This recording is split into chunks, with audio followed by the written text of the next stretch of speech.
તો મિત્રો જય દ્વારકાધીશ।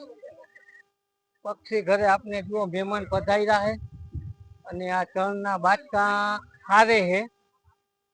તો આ ક્યાંથી આવ્યા હે અને આ કેવી રીતના આવ્યા હે, જુઓ આ બધા ભાઈઓ ચણના બાટકા હારે હે। તો એની આખી વિગતવાર તમને હમણાં આગળ બધી બોલીને કહી દે। હું ગાડીઓ લઈને આવ્યા હે। સરસ્વતી માતા કી જય। મિત્રો આ અહીંયા જે પક્ષી ને માટે ચણ ને આન તેન આવે એ ભગવાનની દયાથી આવે। અમે કોઈ લેવા વાળા વ્યક્તિ નથી, કુદરતે દીધું હોય તો આપણે આવી જગ્યાએ મદદ કરવી જોઈએ। અને ખાસ કરીને તો એક રામજીભાઈનું આવું સરસ મજાનું કાર્ય પક્ષીઓ માટે બેસવાનું, ખાવાનું, પાણી પીવાની આવી વ્યવસ્થા જો પોતે કરતા હોય તો આપણા પાસે ભગવાનને દીધેલી કોઈ પણ વસ્તુ હોય, ફૂલ નહીં તો ફૂલની પાખડી, આપણે આપણી રીતે મદદ કરવાની। આજ અમારી ટીમ આખી જામનગર, ગોકુલનગર, મથુરાનગર, કાન ગોપી યુવક મંડળ અને અમારા મિત્ર ખાસ અંકુરભાઈ જે વેરાળથી પધારેલ છે એનો પણ આમાં સાથ સહકાર છે।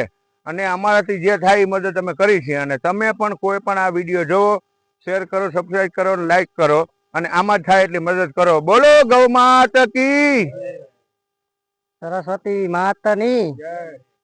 તો મિત્રો આજે અમે જામનગર થી મથુરાનગરના યુવક મંડળના સભ્યો અહીં ખીમરાણા મુકામે છેલ્લા 1 વર્ષથી જે દયાળજીભાઈ રામજીભાઈ તરફથી જે ખીમરાણા મુકામે પક્ષી ઘરનું સરસ મજાનું 1 વર્ષથી આ સંચાલન હલાવે છે।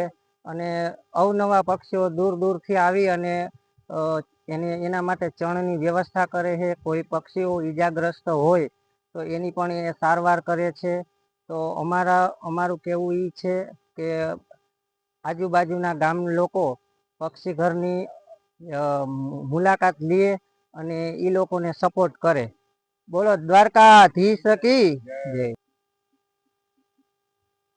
જય શ્રી કૃષ્ણ। મિત્રો જેમ અમારા ટીમના ભાઈઓ જે વાત કરી એ પ્રમાણે જામનગરની બાજુમાં ખીમરાણા ગામ અને ખીમરાણા ગામના ભાગોળે એમાં જે આ જગ્યા આવેલી છે એ જગ્યામાં મેઇન વસ્તુ તો એક એવી છે કે અહીંયા 20 ફૂટે જે પાણીનો દાર કરેલો છે। ગામ ખાતે એક જ દાર એવો છે જેમાં 20 ફૂટે અખંડ અવિરત મોટર ચાલે છે। એવું સરસ મજાનું પાણી કુદરતે આપેલું છે।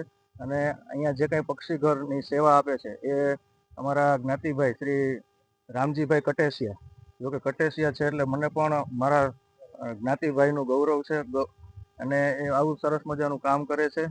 તો અહીંયા જે કંઈ યથાશક્તિ યોગદાન આપવાની કોઈને ઈચ્છા હોય તો અમારી ચેનલને લાઈક, શેર અને સબસ્ક્રાઈબ કરજો। અમારી ચેનલનું નામ છે ખીમરાણા પક્ષીઘર, ખીમરાણા પક્ષીઘર।